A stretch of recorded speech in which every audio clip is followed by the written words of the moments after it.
Eleanor Blackwood's voice sliced through the hungry mob's roar as the bloodied man they called Savage knelt in the dirt, his eyes meeting hers with a dignity that defied his chain. "Don't hurt him, I'll buy him," she commanded. 5 words that would unravel deadly lies and awaken something forbidden in her carefully ordered world. Before we continue, don't forget to subscribe to the channel, like the video, and comment where in the world you're watching from. Let's go. The crowd gathered in Redemption's dusty Main Street, their faces twisted with a familiar hatred that Eleanor Blackwood had seen too many times before. The summer heat beat down mercilessly, making the air thick with dust and anticipation. Eleanor stood on the boardwalk outside her father's mercantile, her parasol forgotten in her hand as she watched the spectacle unfold. "Savage!" a voice called out from the crowd.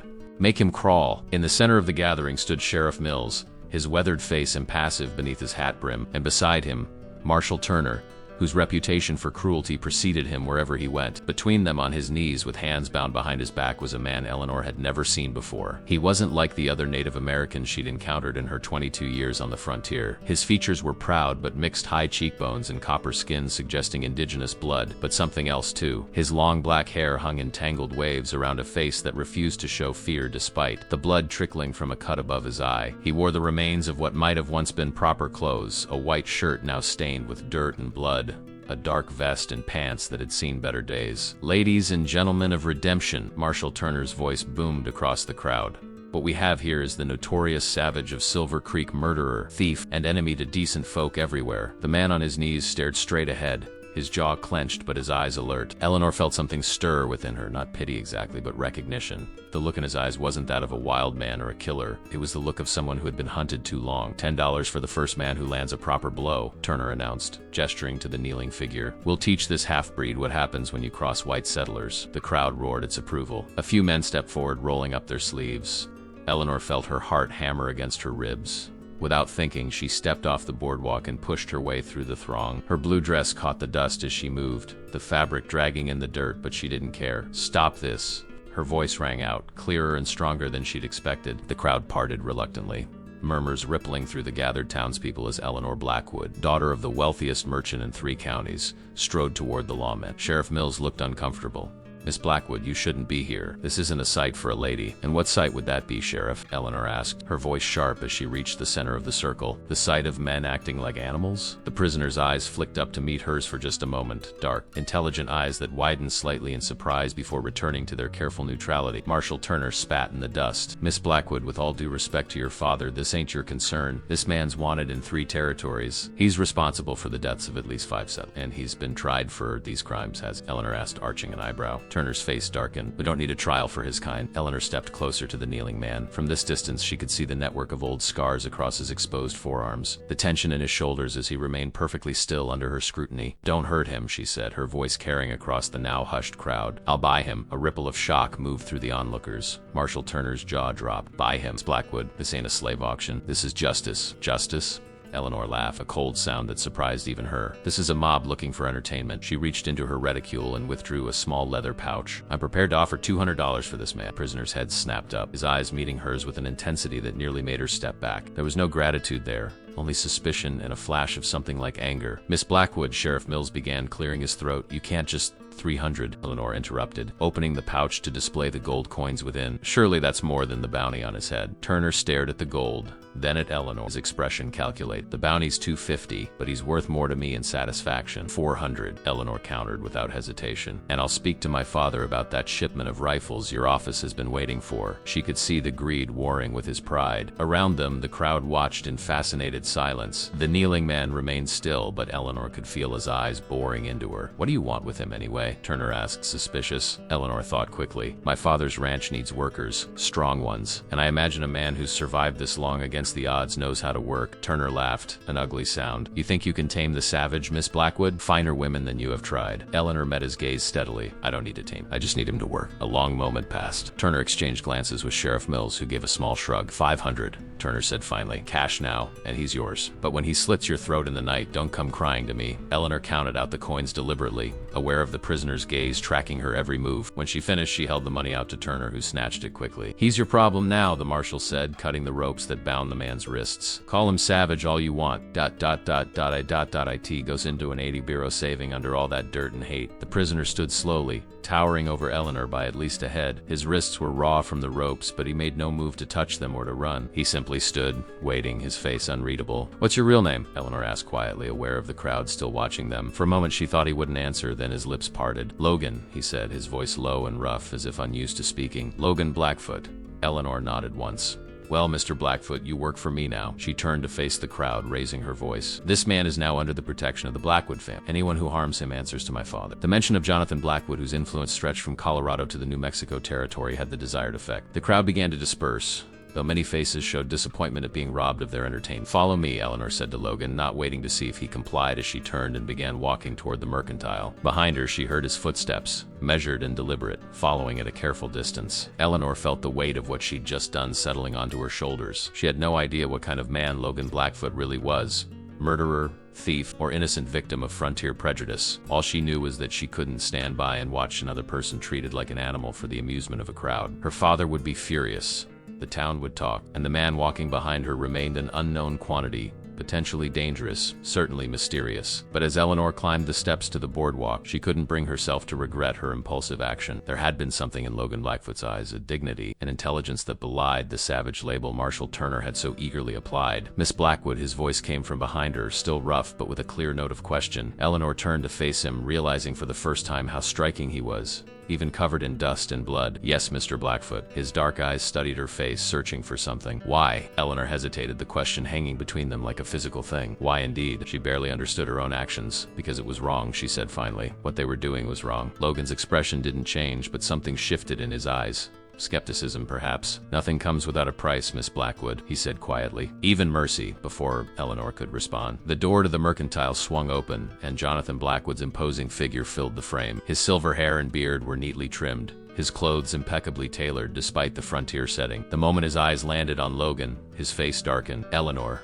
Inside. Now. Single quotes, each word fell like a hammer blow. Eleanor squared her shoulders. "Father, this is Mr. Logan Blackfoot. He's gonna be working at the ranch." Jonathan's eyes narrowed. "Inside," he repeated, this time with an edge that brooked no argument. With a last glance at Logan, who stood impassively watching the exchange, Eleanor stepped past her father into the cool dimness of the store. The familiar smells of leather, coffee, and dry goods did nothing to calm her racing heart. Jonathan closed the door firmly and turned to face his daughter. "Martha," he called to the housekeeper, "bring tea to my office." He gestured for Eleanor to precede him down the hallway. Once inside his wood-paneled sanctuary with the door firmly closed, Jonathan Blackwood exploded. "Have you lost your mind?" he demanded, pacing the room like a caged bear. $500 for a half-breed criminal? The entire town is talking. Eleanor sat in the leather chair across from his desk, arranging her skirts. "The entire town was ready to beat a bound man to death for sport," she said evenly. Someone had to intervene. "And that someone had to be my daughter?" Jonathan raked a hand through his silver hair. "Eleanor, you can't save everyone. Some people aren't worth saving. And who decides that?"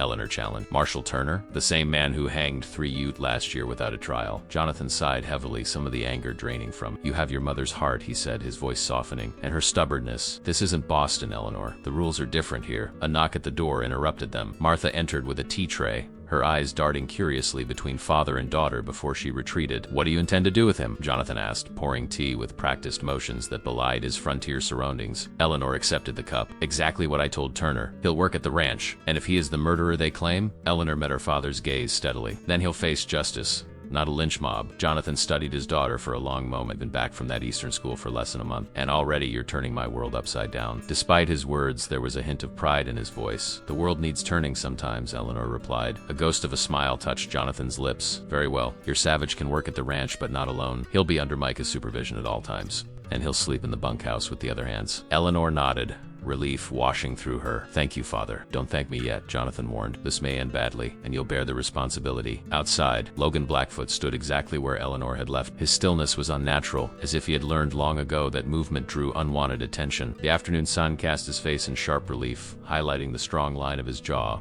the high cheekbones that spoke of his mixed heritage. Several passers-by crossed to the other side of the street rather than walk near him. Logan noticed, but gave no indication that he cared. The mercantile door opened and Eleanor emerged, followed by her father. Jonathan's eyes raked over Logan with undisguised suspicion. "Mr. Blackfoot," Jonathan said formally, "my daughter seems to think you deserve a chance. I'm inclined to trust her judgment against my better instincts." Logan's gaze moved from Eleanor to her father. "I didn't ask for her interference." No, Jonathan agreed, but you got it nonetheless. You'll work at my ranch Silverbrook, 15 miles north of town. You'll be paid fair wages for fair work. You'll follow my foreman's orders without question. You'll keep to yourself and cause no trouble. Logan said nothing, his face impossible to read, and Jonathan continued, his voice hardening. If you ever give me reason to think you're a danger to my daughter or anyone else under my protection, I'll kill you myself. Are we clear? Perfectly, Logan replied, his voice devoid of emotion. Eleanor felt a flash of embarrassment at her father's bluntness, but Logan seemed unsurprised by the threat, as if such warnings were commonplace in his experience. Our wagon is behind the store, Jonathan said. We leave in 20 minutes. If you need supplies, Eleanor will see to it. With that, he nodded curtly and re-entered the mercantile. Left alone with Logan once more, Eleanor felt suddenly awkward. In the heat of the moment in the town square, her actions had seemed righteous and clear. Now, faced with this silent, wary man, she was less certain. Are you hungry? She asked. There's a cafe. No, he interrupted. Then, as if remembering himself, added, Thank you. Eleanor nodded, unsure how to proceed. Do you have any belongings to collect? A bitter smile ghosted across Logan's face. The marshal's men took everything I had. Then we should get you some necessities, Eleanor said decisively, gesturing toward the store. You'll need clothes, toiletries. I don't want your charity, Logan said quietly. Eleanor met his gaze. It's not charity, Mr. Blackfoot. It's an advance on your wages. You can hardly work effectively without proper attire. For a long moment, Logan didn't move. Then, with a slight nod, he followed Eleanor into the mercantile. Inside, the store clerk's eyes widened at the sight of Logan, but one sharp look from Eleanor prevented any comment. She efficiently selected several work shirts, a pair of sturdy pants, boots, a hat, and other necessities, placing them on the counter. Add these to my father's account, Emmer Peterson, she instructed. While the clerk wrapped the purchases, Eleanor noticed Logan studying the store with keen eyes that missed nothing. He looked out of place among the neatly stocked shelves and respectable customers, yet there was nothing savage about his demeanor. If anything, he carried himself with the careful dignity of a man accustomed to being judged and found wanting. You should know, Logan said suddenly, his voice low enough that only Eleanor could hear, that half of what Turner said about me is lies. Eleanor turned to him, surprised by the unexpected confidence. And the other half? Logan's dark eyes met hers unflinchingly. Worse than he knows. Before Eleanor could respond, Jonathan appeared at the front of the store. The wagon's ready, he announced. It's time to go. As they left the mercantile, Eleanor was acutely aware of the stares that followed them down the street. Women pulled their children closer. Men's hands drifted toward their sidearms. Logan walked between the Blackwoods, his new possessions wrapped in brown paper under one arm, his back straight despite the hostility that radiated from every porch and doorway. At the edge of town, Marshal Turner stood watching their departure, his expression promising that this matter was far from settled. As they passed, he spat in the dust. You'll regret this, Miss Blackwood, he called. Some wolves can't be tamed, no matter how pretty they're caged. Eleanor ignored him, but she felt Logan stiffen beside her. When she glanced at his face, she saw something dangerous flash in his eyes, something that made her wonder for the first time if she had made a terrible mistake. The journey to Silverbrook Ranch passed in tense silence. Eleanor sat beside her father on the wagon bench, while Logan rode in the back among the supplies. The afternoon sun beat down relentlessly, but Logan made no complaint about the heat or the rough trail that jolted the wagon mercilessly. Occasionally, Eleanor glanced back at him. Each time, she found him watching the passing landscape with the focused attention of a man memorizing escape routes. It was not a comforting observation. He's planning to run, Jonathan murmured, keeping his voice low. First chance he gets. Eleanor frowned. You don't know that. I know men, her father replied simply, and that one has spent his life running. As the wagon crested a hill, Silverbrook Ranch spread out before them, a sprawling collection of buildings nestled in a green valley. The main house stood 2 stories tall, built from timber and local stone, with wide verandas and glass windows that had been shipped at great expense from St. Louis. Behind it stretched the bunkhouse, stables, smithy, and other outbuildings, while beyond them herds of cattle grazed on the lush grass that gave the ranch its name. For the first time since they'd left town, Logan showed genuine interest, his eyes narrowing as he took in the extent of the Blackwood holding. Impressed? Jonathan asked, noticing his gaze. Surprised, Logan replied. Didn't expect to find this much wealth so far from civilization. Jonathan's mouth tightened at the implied criticism. When I came west 20 years ago, there was nothing here but wild country and wilder men. Everything you see, I built. With whose labor? Logan asked quietly. Before Jonathan could respond, riders approached from the direction of the ranch, 3 men on horseback, moving at a gallop. The leader, a weathered man in his 50s with a shock of white blonde hair, reined in beside the wagon. Mr. Blackwood, he nodded, then tipped his hat to Eleanor. Miss Eleanor, welcome home. His eyes slid to Logan and hardened. What's this I hear about you buying a savage off Turner? News travels fast, Micah, Jonathan observed dryly. Telegraph operator's cousin was in town, Micah explained. His gaze never leaving Logan, said Miss Eleanor, caused quite a stir. Eleanor straightened her spine. Mr. Logan Blackfoot will be working at the ranch, Micah. Father has already approved it. Micah Holt had been the Blackwood foreman for 15 years. He'd known Eleanor since she was a child, had taught her to ride and shoot, and protected her with the ferocity of a surrogate father. His loyalty to the Blackwood Blackwood's was absolute, which made his obvious displeasure all the more significant. "With respect, sir," Micah said to Jonathan, "the men won't like this. Not after what happened to the Jenkins family last spring." Logan's eyes flickered at the mention. So briefly, Eleanor almost missed it. "The men will follow orders," Jonathan said firmly. "As will you, Micah." Micah's jaw tightened, but he nodded. "Yes, sir. Where do you want him?" "Put him on fence repair with Decker," Jonathan decided, "and have him bunk with the new hands." "I'd rather sleep outside," Logan interjected. All eyes turned to him in surprise. "That won't be necessary," Eleanor began, but Logan shook his head. "I don't sleep well indoors," he said simply. "Or around others," Micah snorted. "Afraid someone might cut your throat in your sleep?" "They'd have good reason, Micah," Eleanor said sharply. The foreman subsided, but his expression remained hostile. Jonathan considered Logan thoughtfully. "There's an old trapper's cabin near the north pasture. It's not much, but it's shelter. You can stay there, but you'll come to the main house for meals with the other hands. Single quotes. Logan nodded once, accepting the compromise. They continued to the ranch, where their arrival created a stir among the workers. Word had clearly spread ahead of them. Men paused in their tasks to stare as the wagon rolled past, their expressions ranging from curiosity to outright hostility. At the main house, Jonathan brought the wagon to a halt. "Micah, get Mr. Blackfoot settled. Eleanor, I need to speak with you inside." As Eleanor followed her father into the house, she cast one last glance at Logan, who stood impassively beside the wagon while Micah issued curt instructions to the other hand. Despite his apparent calm, she noticed how his eyes constantly scanned his surroundings, missing nothing. Inside, the house was cool and dim after the bright sunlight. Martha, who had returned from town earlier, bustled forward to take Eleanor's bonnet and glove. "Is it true?" she whispered, eyes wide. "You bought that Indian right out from under Turner's nose?" "Not now, Martha," Jonathan said wearily, heading for his study. "Eleanor." In the privacy of the book-lined room, Jonathan poured himself a measure of whiskey before turning to face his daughter. "I've indulged your impulse," he said, "but now I need you to be sensible. Stay away from Blackfoot. Let him work. Let him earn his keep, but do not involve yourself further." Eleanor sat in the leather chair across from his desk. "You think he's dangerous?" "I know he is," Jonathan corrected. "Men like that always are. The question is whether his danger is directed at us." "What did Micah mean about the Jenkins family?" Eleanor asked. Jonathan sighed, running a hand over his face. 6 months ago, a family that had settled about 20 miles east was found murdered. Parents, 3 children. The authorities blamed it on a band of renegade Apache, but there were rumors, single quotes, he trailed off. "What rumors?" Eleanor pressed. "That it wasn't Indians at all, but a half-breed who'd been seen in the area. A man who moved between worlds belonging to neither." Jonathan fixed his daughter with a stern look. "The description matches your MR, Blackfoot." Eleanor felt a chill despite the warm day. "If you believe that, why did you agree to bring him here?" "Because my stubborn daughter left me little choice," Jonathan said dryly. "And because I'd rather have a potentially dangerous man where I can watch him than leave him to nurse a grudge in town." He sipped his whiskey. "Besides, if he is responsible for the Jenkins murders, better to keep him close until we can determine the truth. And if he's innocent, then he'll work hard, keep his head down, and eventually move on." Jonathan set down his glass. "But you need to promise me you'll keep your distance." Eleanor hesitated. "I won't be unkind to him." "Eleanor," her father's voice sharpened, "this isn't about kindness. The man is not a stray dog you can rehabilitate with gentle words and regular meals. Whatever his past, whatever has happened to him, he is dangerous. Promise me you'll be careful." "I promise to be cautious," Eleanor said carefully. Jonathan recognized the equivocation but seemed to accept it as the best he would get.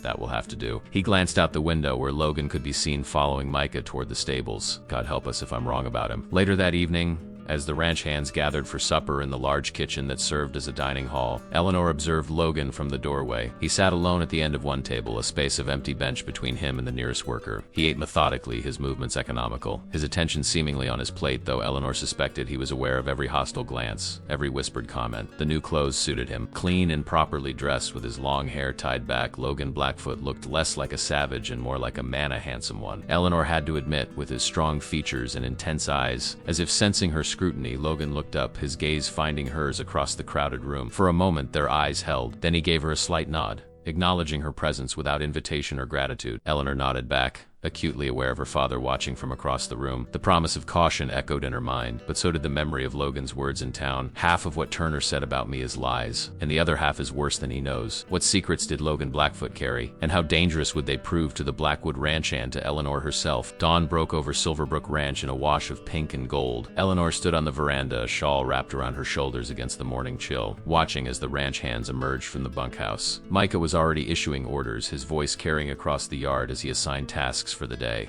There was no sign of Logan. "He left the cabin before sunrise," a voice said behind her. Eleanor turned to find her father standing in the doorway, coffee cup in hand. Jonathan Blackwood looked tired, as if he hadn't slept well. "How do you know?" Eleanor asked. Because I had Thomas keeping watch, Jonathan admitted, joining her at the railing. I wasn't born yesterday, Eleanor. You had him watched all night? Eleanor felt a flare of indignation. Like a prisoner? Like a potential threat, Jonathan corrected mildly. And I was right to be cautious. He slipped away in the darkness, moving like a man accustomed to avoiding notice. Eleanor's heart sank. He's gone then? No, Jonathan sipped his coffee. He went to the North Ridge, sat there watching the sun rise. Thomas followed at a distance. He glanced at his daughter. Your Savage doesn't sleep much. Thomas said he was restless all night, pacing the cabin floor. Eleanor wanted to object to the possessive your Savage, but something in her father's tone stopped her. Despite his caution, there was a note of grudging respect in his voice. Perhaps he's unused to sleeping in safety, she suggested. Jonathan snorted. Or perhaps he knows he's not as safe as you'd like to think. Before Eleanor could respond, they spotted Logan walking down from the ridge. He moved with an easy grace that belied his size, alert to his surroundings in a way that reminded Eleanor of the mountain lions that sometimes prowled the ranch's borders. He wore the new, clothed, dark pants, a faded blue work shirt with the sleeves rolled up to expose muscled forearms, and carried himself with quiet dignity despite the stares of the other workers. Micah intercepted him in the yard, gesturing toward the stable. Logan nodded once and headed in that direction. He's to work with the horses today, Jonathan explained. Micah thinks he's less likely to cause trouble there than with the other hands. Or perhaps Micah hopes a horse will kick him in the head, Eleanor said dryly. Jonathan chuckled. You always could read people. Yes, I suspect our foreman wouldn't mind an unfortunate accident. He finished his coffee. I'm riding out to check the east boundary today. Stay close to the house, Eleanor.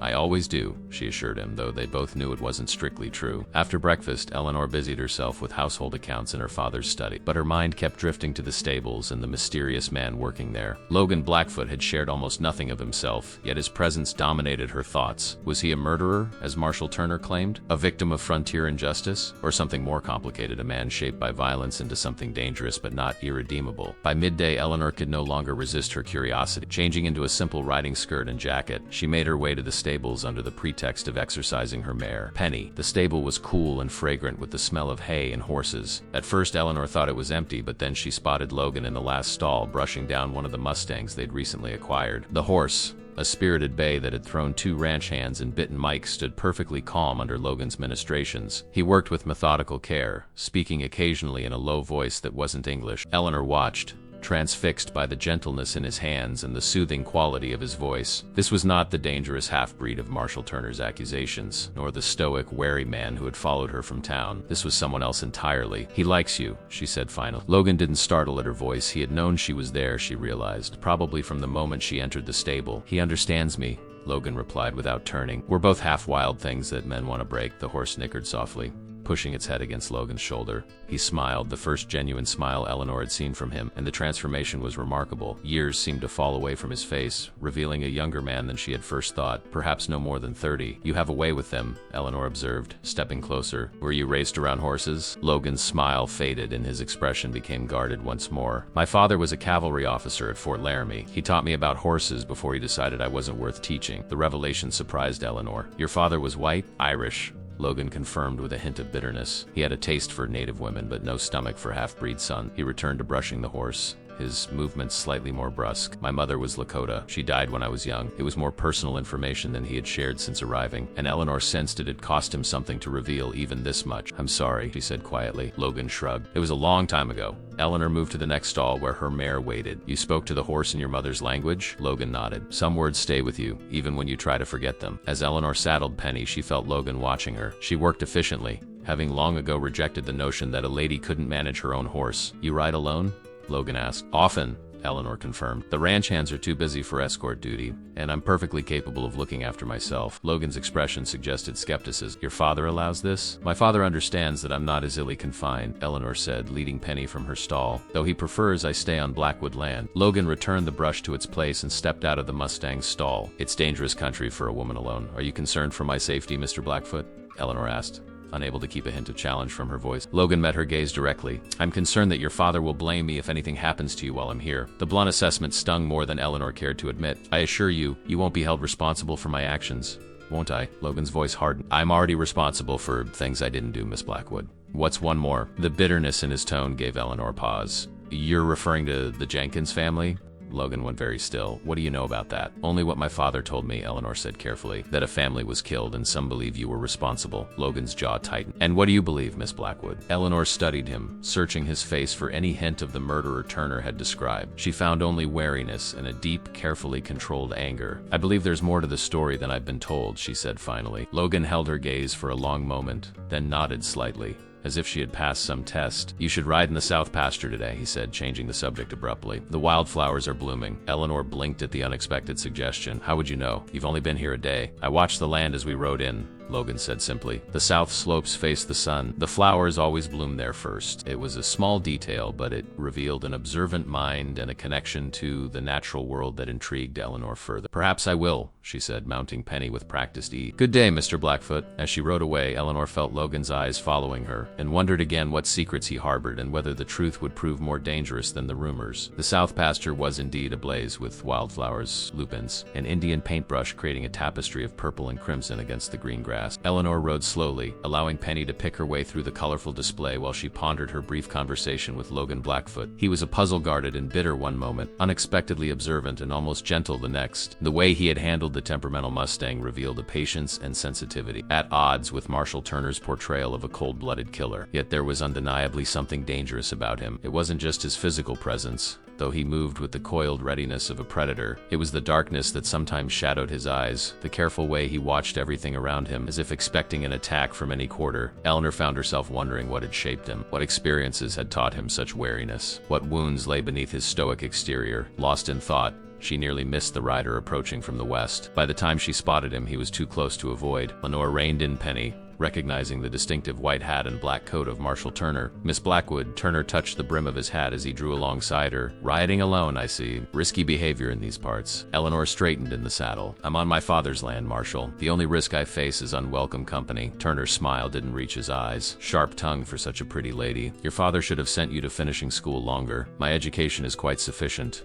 Eleanor replied coolly. What brings you to Silverbrook? Official business. Turner patted the breast pocket of his coat. Got a telegram from the territorial governor this morning. Seems your pet Savage is wanted for more than I realized. Eleanor's heart quickened, but she kept her expression neutral. Mr. Blackfoot is employed at our ranch. If you have legitimate business with him, you should speak to my father. Oh, I intend to, Turner assured her. Just thought I'd let you know what kind of man you've taken under your wing. The Jenkins family wasn't his first. There were others in Wyoming and Montana territories. Women and children. His voice hardened. He doesn't kill clean either. Takes his time. Enjoys it.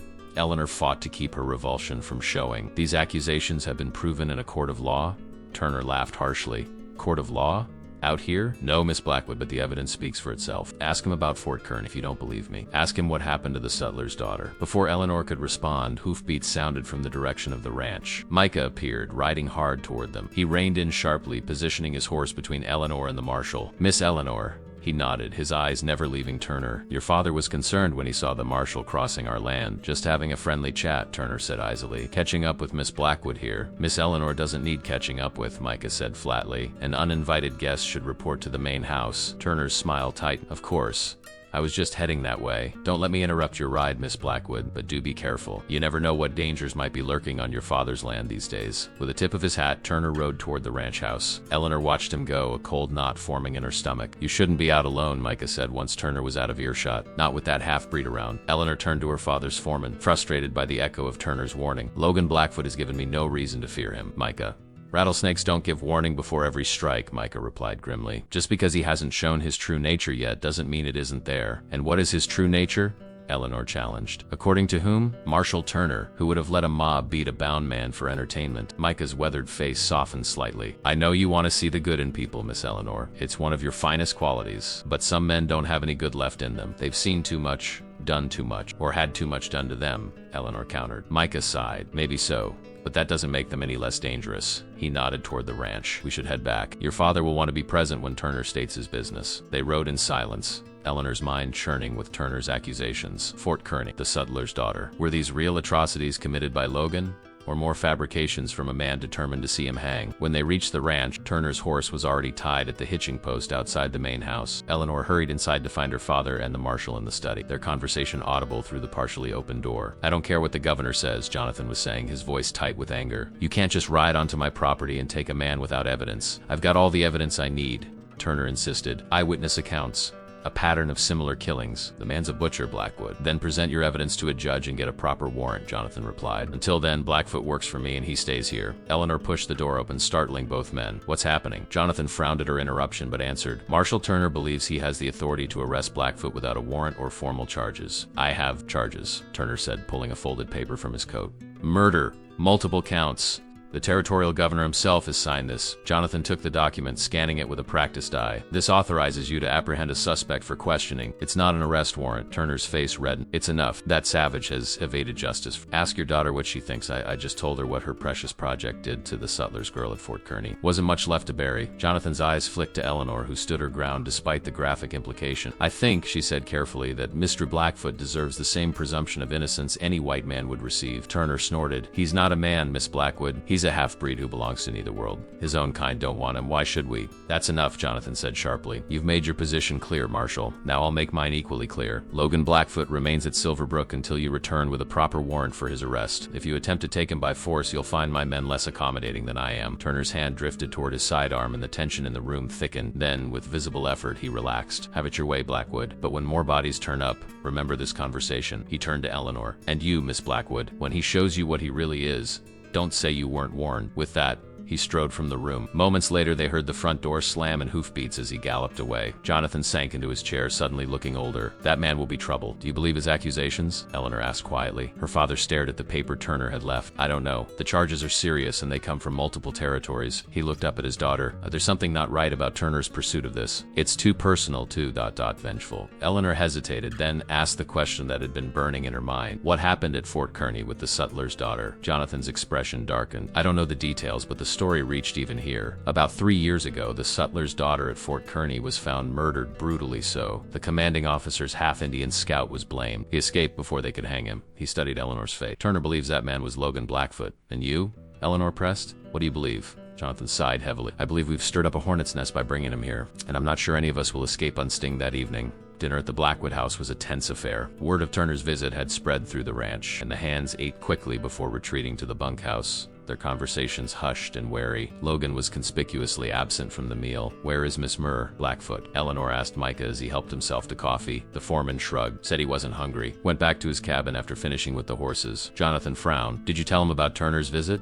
Didn't have to, Micah replied. He knew. Said he smelled the marshal's cologne on the wind. The foreman snorted. Man's got senses like an animal. After dinner, Eleanor helped Martha clear the table, her mind preoccupied with thoughts of Logan alone in his cabin, surrounded by men who increasingly viewed him as a threat. The accusations Turner had leveled were serious, but Eleanor couldn't reconcile them with the man she had observed in the stables, the man who spoke softly to nervous horses and noticed wildflowers blooming on distant hillsides. When her father retired to his study with his ledgers, Eleanor made a decision. Wrapping a portion of Martha's stew in a cloth and tucking it into a basket with a loaf of fresh bread, she slipped out the back door into the dark. The night was clear, stars scattered across the velvet sky like diamond dust. Eleanor moved confidently across the familiar ground, following the path that led north toward the old trapper's cabin. A quarter moon provided just enough light to see by, casting silver shadows across the landscape. As she approached the cabin, she noticed a figure sitting on the rough-hewn porch steps. Logan's silhouette was unmistakable, his back straight, head tilted slightly as if listening to the night sound. He made no move to acknowledge her presence, though she knew he was aware of her approach. It's not wise to walk alone at night, Miss Blackwood, he said without turning as she reached the clearing before the cabin. Eleanor continued forward. I brought you dinner, she said, lifting the basket slightly. You missed the meal. Logan turned, then his face half in shadow. I wasn't welcome. You were invited,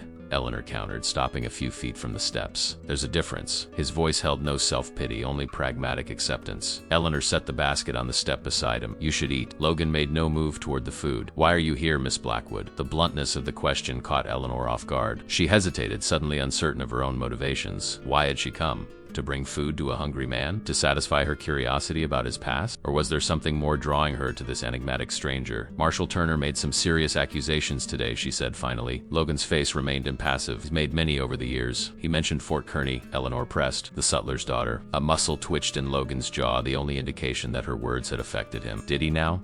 He said you killed her, brutally. Eleanor watched his face carefully in the moonlight. Did you? For a long moment, Logan didn't respond. When he did, his voice was low and controlled. No. Then who did? Logan stood suddenly, his movement so fluid it seemed almost casual, but Eleanor sensed the tension coiled within him. You should go back to the house, Miss Blackwood. Your father wouldn't approve of you being here alone with me. I'm not afraid of you, Eleanor said, though her heart quickened at his proximity. Perhaps you should be, Logan replied softly. Turner isn't wrong about everything. I've killed men, more than I care to count, in self-defense. Some, his honesty was stark, unapologetic. Others because they stood between me and survival. War doesn't leave much room for mercy, Miss Blackwood. War? Eleanor echoed. What war? Logan's eyes met hers in the darkness. The one that's been fought on this land since your people first crossed the mountains. The one that's claimed my mother's people inch by bloody inch. Eleanor felt a chill that had nothing to do with the night air. And which side are you on, Mr. Blackfoot? A bitter smile curved his lips. That's the trouble with being half of each world, Miss Blackwood. Neither side wants you. Both sides fear you. You end up fighting your own war for your own survival. The raw honesty of his words struck Eleanor deeply. For the first time, she glimpsed the true isolation of his existence, not just physically alone, but fundamentally set apart from both the white world of his father and the native world of his mother. What happened at Fort Kearney? She asked again, more gently this time. Logan was silent for so long she thought he wouldn't answer. Then with a deep breath, he sat back down on the step, his shoulders slumping slightly as if under a great weight. I was a scout at the fort, he began, his voice distant. The commanding officer, Colonel Hargrove, tolerated me because I knew the territory better than anyone.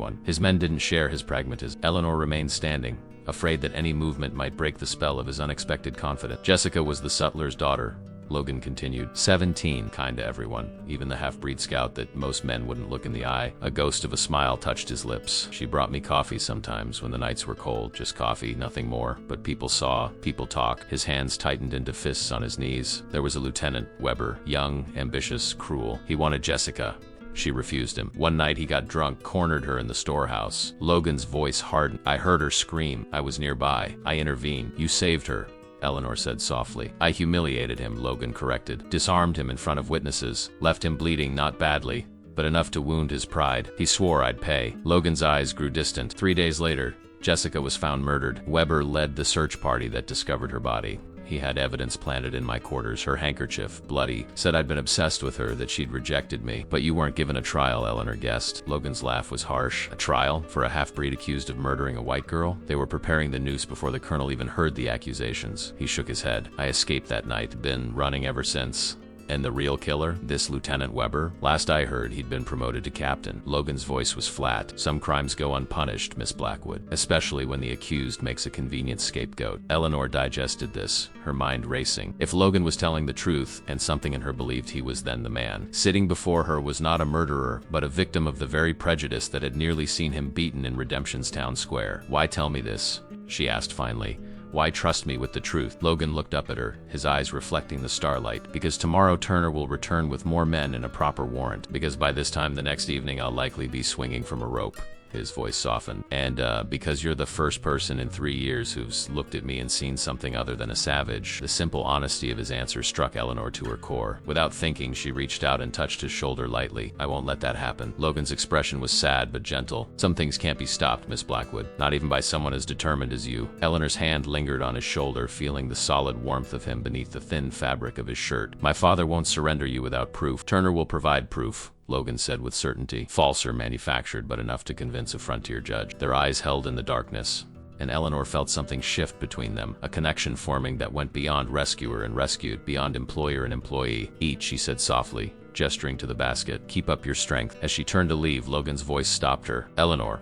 It was the first time he had used her given name, and it sent a strange flutter through her chest. Thank you. Not just for the food. Eleanor nodded, unable to find words for the emotions swirling within her. As she walked back toward the main house, she felt Logan's eyes following her, and knew with sudden certainty that she could not allow Marshal Turner to take him, regardless of the cost. Dawn arrived with a sense of foreboding that seemed to settle over Silverbrook Ranch like an invisible fog. Eleanor had slept poorly, her dreams haunted by images of hanging ropes and Logan's resigned face in the moonlight. By the time she joined her father for breakfast, she had made up her mind about several things, though she kept her thoughts carefully guarded. Jonathan looked up from his coffee as she entered, his expression grave. "You were out late last night." There was no accusation in his tone, merely observation, but Eleanor felt herself flush slightly. "I brought food to Mr. Blackfoot. He missed dinner." Her father studied her face. "And did he tell you why Turner is so determined to see him hang?" Eleanor hesitated, uncertain how much to reveal of Logan's confidence. "He told me about Fort Kearney," she admitted. "About the girl who died there. And his involvement?" "He says he didn't kill her," Eleanor said, meeting her father's gaze steadily. "He was framed by an officer who had assaulted the girl, and Officer Logan had humiliated for it." Jonathan's eyebrows rose slightly. "A convenient explanation. A plausible one," Eleanor countered. "More plausible than the idea that a man who speaks gently to horses and notices wildflowers on hillsides would brutally murder a girl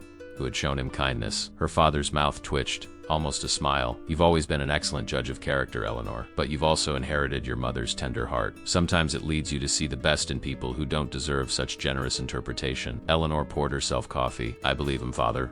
Jonathan sighed deeply. "Unfortunately, what you or I believe may soon be irrelevant." One of the hand-spotted riders coming from town at first light. 6 men, Turner among them. Eleanor's hands tightened around her cup. "You can't let them take him. If they have a proper warrant, I have no legal choice," Jonathan said gently. "I've instructed Micah to bring Blackfoot to the house when the riders are spotted at our boundary. At least here I can ensure they don't harm him before he reaches town." "And after?" Eleanor pressed. "What happens when they get him to redemption? Do you think he'll receive a fair trial there after Turner has poisoned everyone's minds against him?" Jonathan's face hardened. "Eleanor, I understand your concern, but this is a matter for the law now." "The law?" Eleanor laughed bitterly. What law protected him when Turner was going to let a mob beat him for sport? What law gave him a trial at Fort Kearney before declaring him guilty? Before her father could respond, the sound of approaching horses reached them. Jonathan rose from the table, his expression resolute. "Stay inside, Eleanor." "I will not," she replied, standing as well.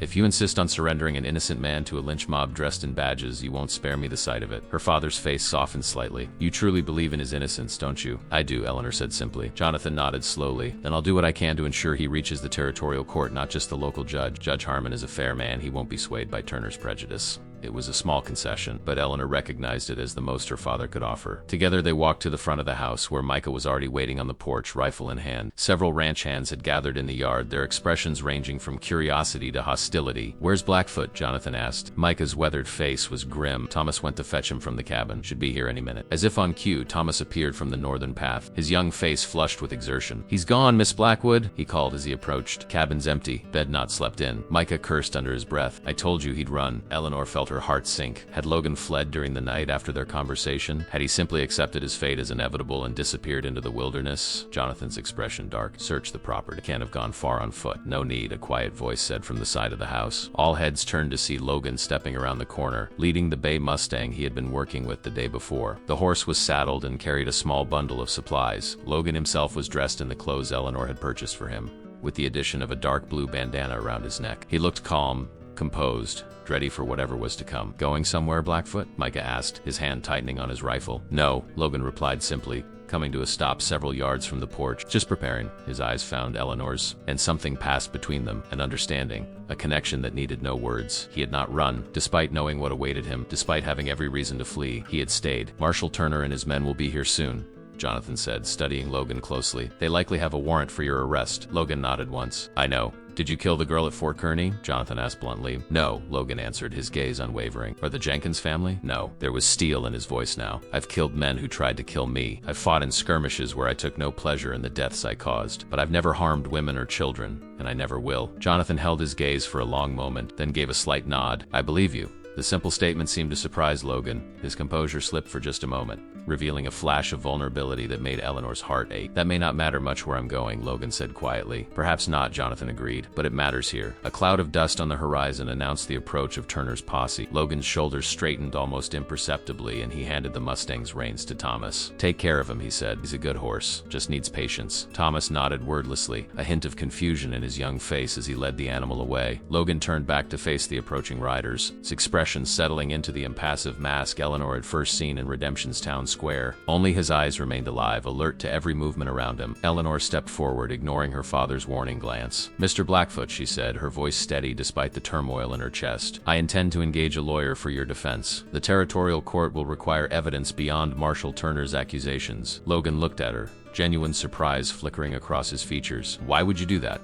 Because I believe in justice, Eleanor replied simply. And because ...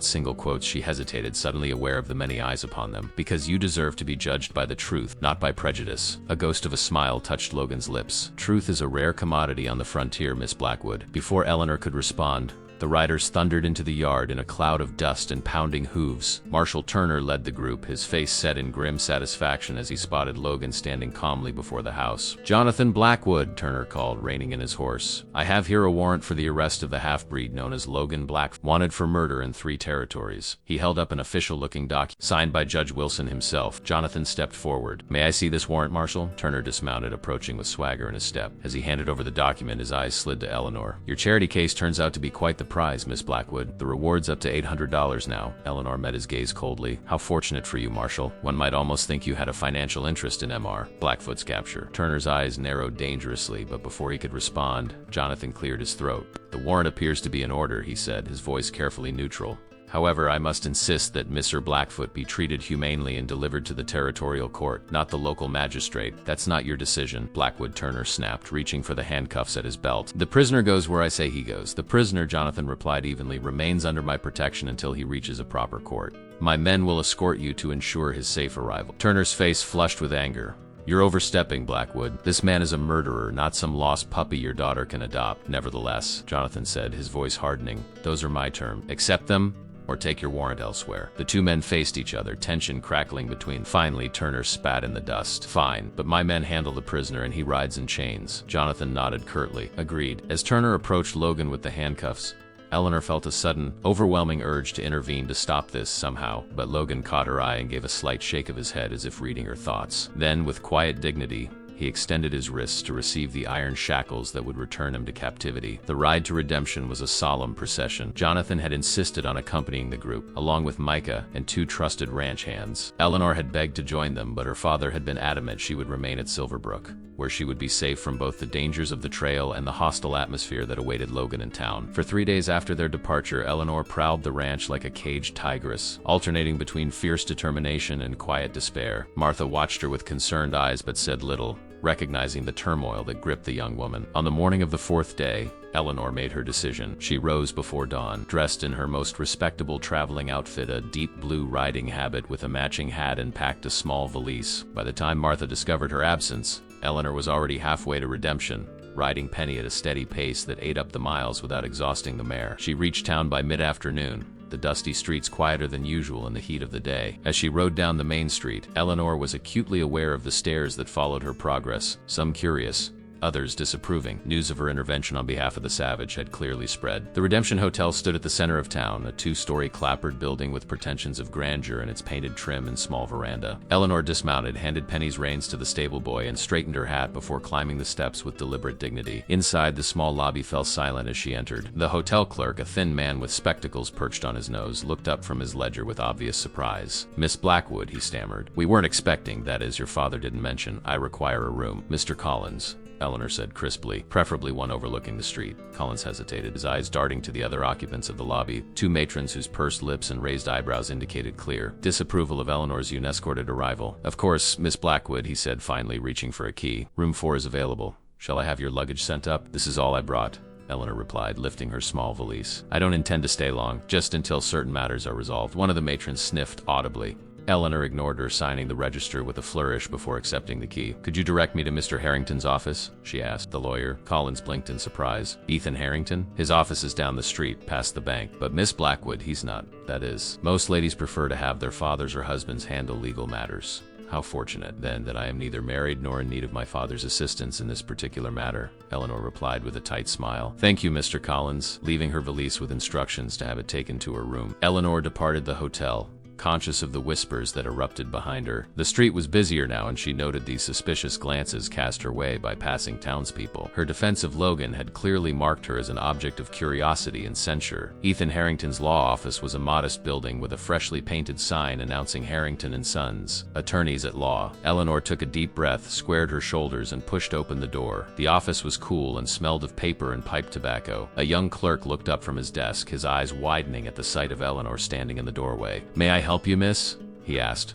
rising awkwardly. "I need to speak with Mr. Harrington," Eleanor said. "It's an urgent matter." Before the clerk could respond, a door at the back of the office opened, and Ethan Harrington himself emerged. A man in his 50s, with thinning gray hair and shrewd eyes behind wire-rimmed spectacles. He paused when he saw Eleanor, recognition dawning on his face. "Miss Blackwood," he said, giving a small bow. "This is an unexpected pleasure. Please, come into my office." The clerk looked scandalized at the idea of a young woman being received without a chaperone, but Harrington dismissed him with a wave. "Bring tea, James. Miss Blackwood and I have matters to discuss." Once they were seated in his cluttered but comfortable office, Harrington regarded Eleanor with undisguised curiosity. "I assume this visit concerns the prisoner your father escorted to town 3 days ago?" "It does," Eleanor confirmed. "I wish to engage your services for his defense." Harrington's eyebrows rose. "I see. And does your father approve of this arrangement?" "My father respects my judgment," Eleanor replied carefully. "He may not fully share my conviction in M.R. Blackfoot's innocent, but he supports my right to seek justice on his behalf." It wasn't entirely true. Jonathan had made no such explicit statement, but Eleanor felt certain he would not object to her actions, even if he might question her method. Harrington leaned back in his chair, steepling his fingers. "You should know, Miss Blackwood, that I've already been approached regarding this case." Eleanor's heart sank. "By Marshal Turner?" "No," Harrington said, surprising her. "By Captain James Weber, formerly Lieutenant Weber of Fort Kearney. He arrived in town yesterday, apparently summoned by Turner. He wishes to ensure that justice is done, as he put it." Eleanor felt a chill despite the warm office. "Weber is here? In redemption?" "Indeed," Harrington confirmed, "quite eager to testify against your M.R. Blackfoot." "He's not my—" Eleanor began automatically, then stopped herself. "M.R. Harrington, Logan Blackfoot claims that Weber was responsible for the murder at Fort Kearney, and that he framed Logan to cover his own guilt." Harrington's expression remained neutral, but his eyes sharpened with interest. "A serious accusation. Do you have evidence to support it?" "Not yet," Eleanor admitted, "but I believe his account, and I believe that with proper investigation the truth can be uncovered." Harrington studied her for a long moment. "You understand the difficulty of what you're proposing? To challenge the word of a decorated army officer in favor of a half-Indian drifter with a price on his head?" "I understand that justice should not depend on a man's ancestry or social position," Eleanor replied firmly. A smile ghosted across Harrington's face. "Your mother would be proud of you, Eleanor. She had the same fierce sense of right and wrong." He sighed. "Very well. I will represent Mr. Blackfoot at the preliminary hearing, but I make no promises beyond that." Relief washed through Eleanor. "Thank you, Mr. Harrington. What is our next step?" "First," he said, rising from his chair, "we need to visit your client. Marshal Turner has him locked in the jail behind the sheriff's office. I doubt he's allowed visitors, but my status as his legal counsel should grant us access." 10 minutes later, they stood before the small jailhouse at the edge of town. The deputy on duty, a young man with a nervous demeanor, initially refused them entry, but Harrington's authoritative manner and legal credentials eventually won them access. The jail was a dismal place, 3 small cells with iron bars, lit by a single grimy window. Logan occupied the furthest cell, sitting on a narrow cot with his back against the wall. His wrists and ankles were shackled, the chains bolted to the floor, allowing minimal movement. Despite this humiliating restraint, he maintained the same quiet dignity Eleanor had observed from the beginning. When he saw her, something flickered in his eyes, surprise perhaps, or concern. He rose slowly, the chains clinking with his movement. "Miss Blackwood," he said, his voice raspier than she remembered, "you shouldn't be here." Eleanor moved closer to the bars, dismayed by his condition. A fresh bruise darkened his cheekbone, and his lip was split. "What happened to you? Did Turner do this?" Logan's mouth curved in a humorless smile. "Turner believes in thorough questioning." Anger flared in Eleanor's chest. "M.R. Harrington," she said, turning to the lawyer, "I want these abuses documented and reported to the judge." Harrington nodded grimly, making a note in the small book he carried. "Mr. Blackfoot, I've been engaged as your legal counsel. The preliminary hearing is scheduled for tomorrow morning. We don't have much time to prepare your defense." Logan's eyes never left Eleanor. "Why are you doing this?" he asked softly. Before she could answer, the door to the jailhouse banged open. Marshal Turner strode in, followed by a tall man in a pristine army uniform, a man whose cold blue eyes and cruel mouth sent a shiver of instinctive dislike through Eleanor,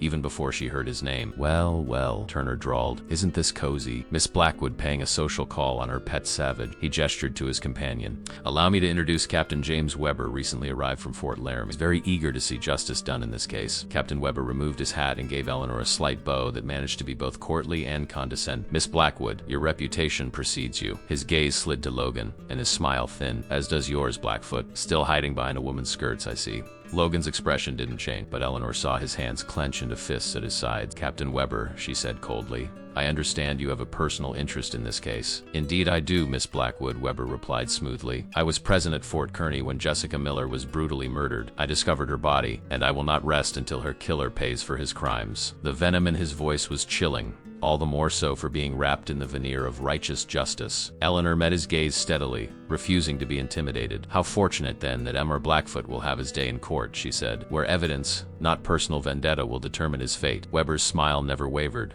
but his eyes hardened. Of course, justice is all any of us want. He glanced at Logan again. Sleep well, Blackfoot. Tomorrow will be a long day. The courthouse in Redemption was little more than a large meeting hall with rough-hewn benches for spectators and a raised platform where Judge Morris presided. By 9 o'clock the next morning, it was packed to capacity, the air thick with tension, and the murmured conversations of townsfolk eager to witness the proceeding. Word had spread quickly of Eleanor Blackwood's arrival and her shocking intention to defend the savage who had allegedly murdered women and children across 3 territories. Eleanor sat at the small table designated for the defense, her back straight, her face composed despite the hostile stares directed her way. Beside her, Ethan Harrington arranged his notes methodically, his demeanor professional but concerned. They had spent hours the previous evening discussing strategy, but both knew they faced an uphill battle against the combined forces of Turner's vendetta and Weber's smooth lies. The side door opened, and a ripple of tension moved through the crowd as Logan was led, his hands and feet still shackled. The chains clinked with each careful step, a deliberate humiliation that he bore with the same quiet dignity Eleanor had come to expect from him. Despite the fresh bruises visible on his face and the exhaustion evident in the shadows beneath his eyes, his gaze remained clear and direct as he took his seat beside Eleanor. "Did they feed you?" she whispered. Logan's mouth curved slightly. "Concerned about my comfort, Miss Blackwood?" "It's your strength," she corrected. "We have a long day ahead." Before he could respond, the door at the back of the room opened to admit Jonathan Blackwood. Eleanor's heart leaped at the sight of her father, his silver hair gleaming in the morning sunlight, his expression stern as he surveyed the crowded room. His eyes found hers, and he gave a slight nod before taking a seat in the last row. "All rise," the bailiff called, the Honorable Judge Hiram Morris presiding. Judge Morris was a thin man with a perpetual scowl and a reputation for harsh sentences. He regarded the crowded courtroom with obvious displeasure as he took his seat. "Be seated," he snapped. "This is a preliminary hearing to determine if there is sufficient evidence to hold the prisoner for trial. I will remind everyone that this is not a trial itself." His gaze swept the room, settling briefly on Eleanor with obvious disapproval. "Though I note some unusual arrangements in the defense." Harrington stood. "Your Honor, I am representing the accused, with Miss Blackwood assisting as she has first-hand knowledge of certain matters pertinent to the case." Judge Morris's frown deepened. "Most irregular, Mr. Harrington, but I'll allow it for now." He gestured to the prosecution table. "Marshal Turner, present your case." Turner rose, his face a mask of righteous indignation. "Your Honor, the prisoner known as Logan Blackfoot is wanted for multiple murders across 3 territories, most notably the brutal killing of Jessica Miller at Fort Kearney 3 years ago, and more recently, the slaughter of the Jenkins family near Dust Hollow. For the next hour, Turner laid out his case, calling witnesses who claimed to have seen Logan in the vicinity of various crimes, producing wanted posters with crude sketches that bore only passing resemblance to the man himself, and finally calling Captain James Weber to the stand. Weber cut an impressive figure in his crisp uniform, his bearing military and his testimony delivered with practiced precision. He described finding Jessica Miller's body in graphic detail that left several women in the audience reaching for their handkerchiefs, and identified Logan without hesitation as the fort's scout who had developed an unhealthy obsession with the young woman. "She had complained to me about his attention," Weber stated solemnly. "She was frightened of him, but too kind-hearted to report him officially." Eleanor watched Logan's face during this testimony. His expression remained impassive, but she noticed the muscle ticking in his jaw, the slight whitening of his knuckles as he clenched his fists beneath the table. When it was Harrington's turn to cross-examine, he approached Weber with calculated deference. "Captain Weber, were there witnesses to Miss Miller's alleged complaints about Eleanor Blackfoot?"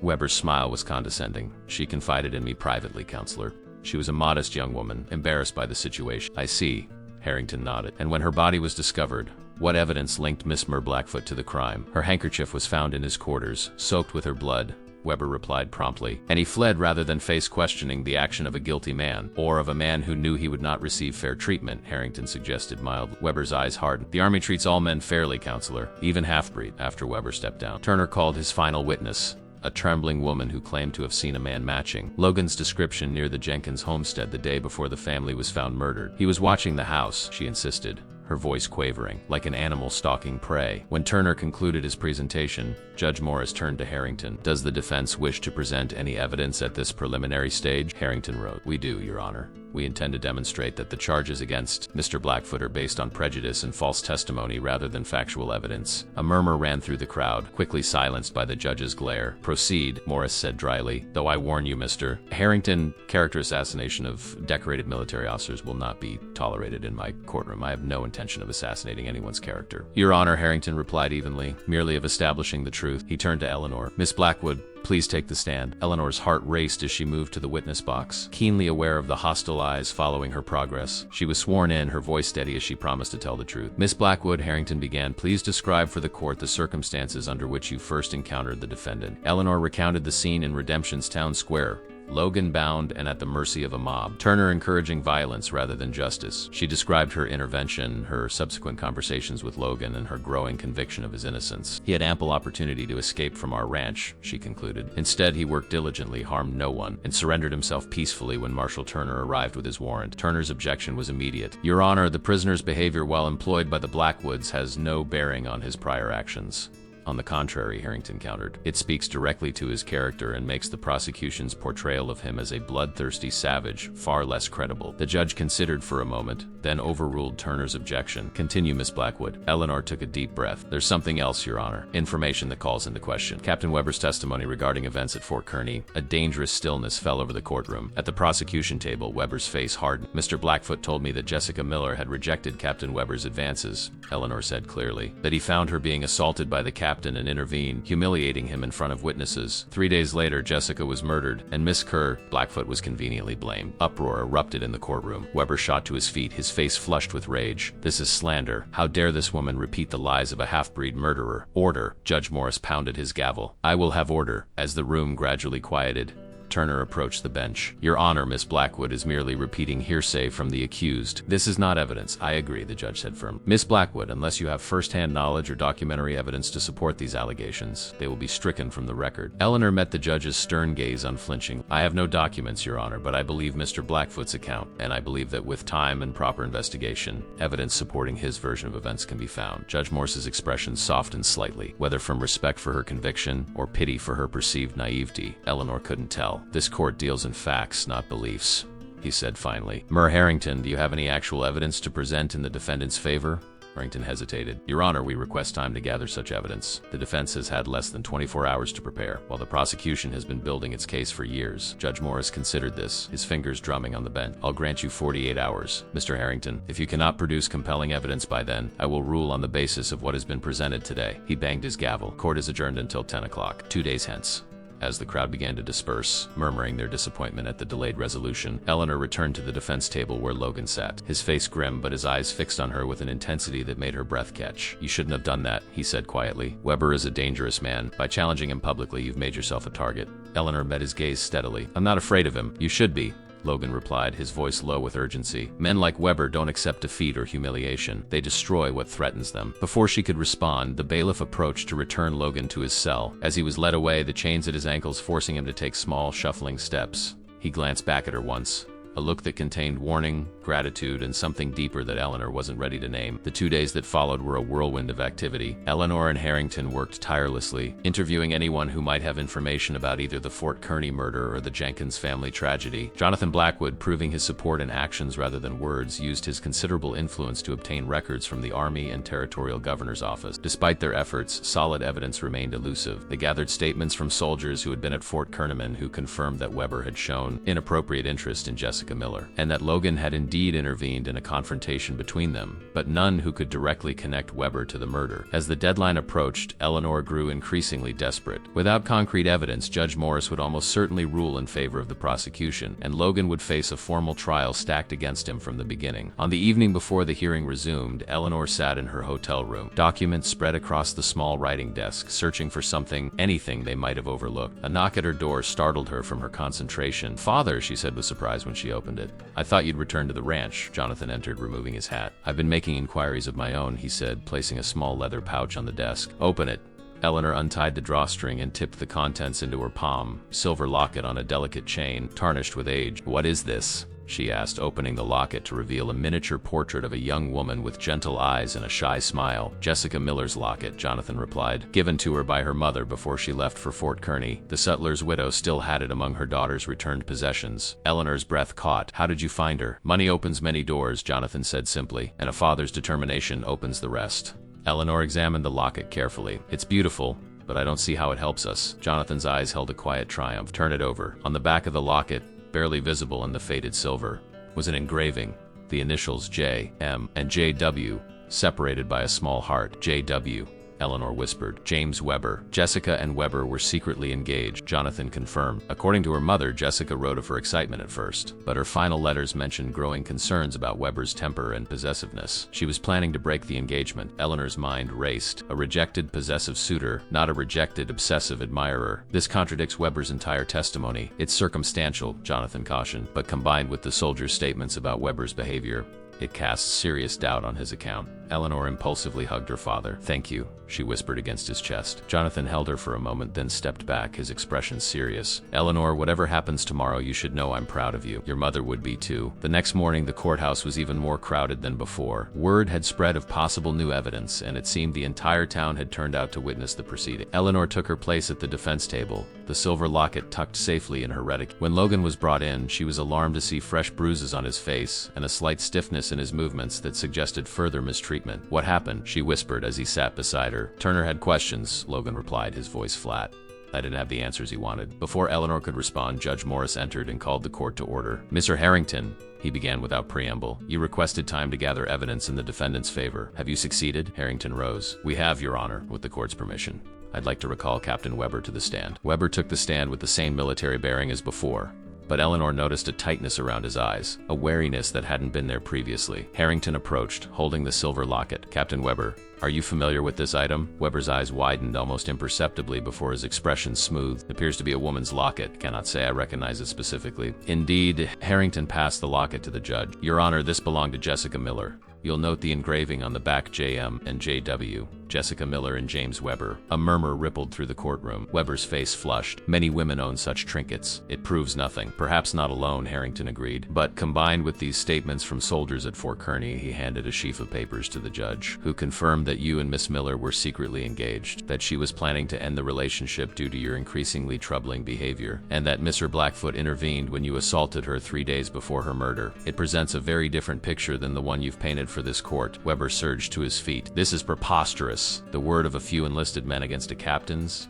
The half-breed has clearly bribed them. From his jail cell? Harrington asked mildly. With what resources? Judge Morris raised a hand for silence, his expression thoughtful as he examined the document. These statements are concerning, Captain Weber. They directly contradict your testimony regarding your relationship with Miss Miller and your interactions with the defendant. They're lies, Weber insisted, his composure cracking. All of it. The girl was nothing to me, just another sutler's daughter with ideas above her station. In the sudden silence that followed this dismissive statement, Eleanor saw something change in the judge's face. A flicker of doubt, perhaps, or the first stirring of suspicion. Captain Weber, Morris said slowly, you testified earlier that Miss Miller confided in you her fears about the defendant's unwanted attentions. You described her as a modest, kind-hearted young woman whom you respected greatly. Now you claim she was nothing to you. Weber paled, realizing his mistake. I meant only that our relationship was professional, nothing more. Yet her locket bears your initials, the judge observed, an unusual token for a mere professional acquaintance. As Weber floundered for a response, the courtroom door burst open. A young man in travel-stained clothes hurried down the aisle.